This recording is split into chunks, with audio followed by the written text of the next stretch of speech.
outlined in the President's executive order. Joining me today are members of the task force and individuals who have been impacted by the anti-Christian bias.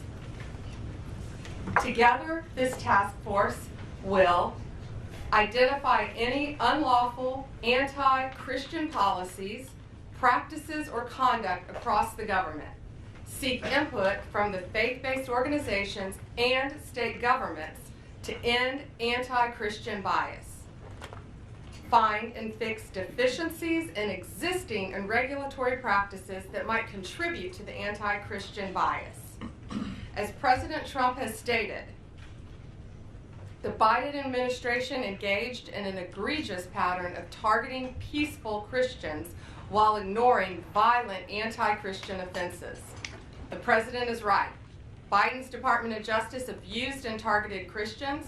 Pro-life Christians were arrested and imprisoned for peacefully praying outside abortion clinics. The FBI spied on traditional Catholics in their parishes. President Biden declared Easter Sunday to be Transgender Day of Visibility. No longer. Vandalism against churches was 8 times higher in 2023 than it was in 2018. And it's at President Trump's directive, we ended those abuses at the Department of Justice on day 1. We dropped 3 ongoing cases against pro-lifers and redefined the FACE Act to ensure that abuse would not continue and that American tax dollars were not used to support the weaponization of our legal system to target Christians. Just a few weeks ago, we convicted a man in Arizona for a plot to bomb Christian churches. The Department of Justice will protect religious liberty for Christians and for all Americans. We'll work closely with everyone around this table and take a whole of government approach to solving this problem and ultimately protect Americans' First Amendment rights.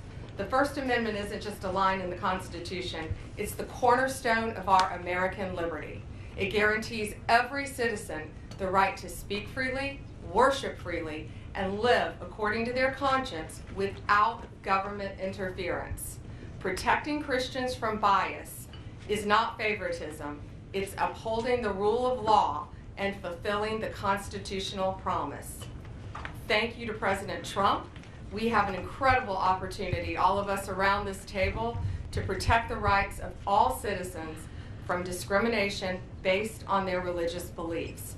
And thank you all for being here based on this executive order, and I look forward to doing great work together. Now, Deputy Attorney General Todd Blanche has a few words. Good afternoon, everybody. First, thanks everybody for coming and for members of the task force for being here today and for your commitment to this important effort.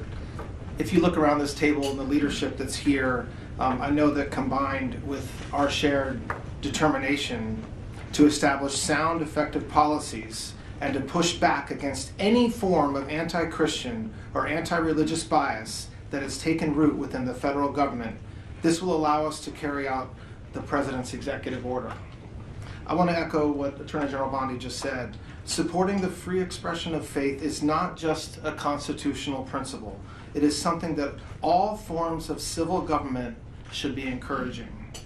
At its core, the executive order we're here to talk about today affirms a fundamental truth. Every individual has the freedom to choose their religious faith. And once made, that choice should never be subject to discrimination or bias from our government.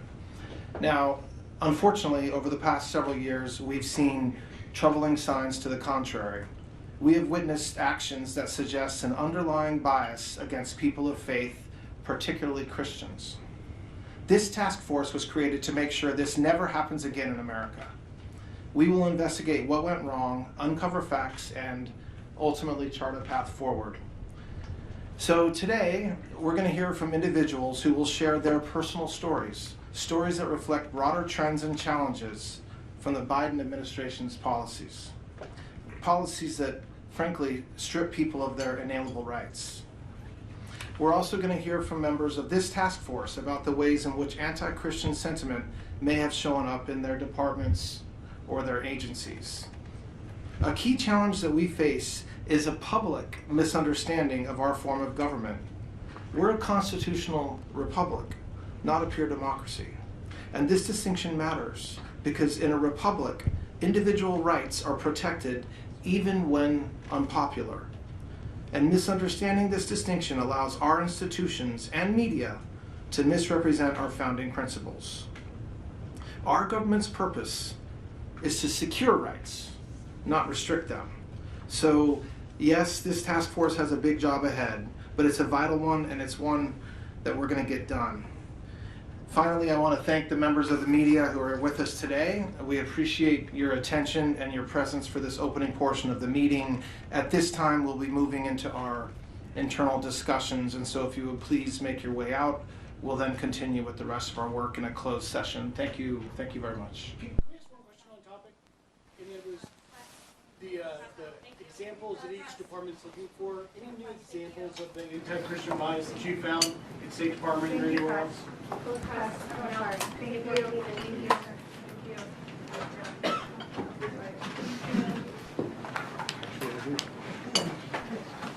Thank you.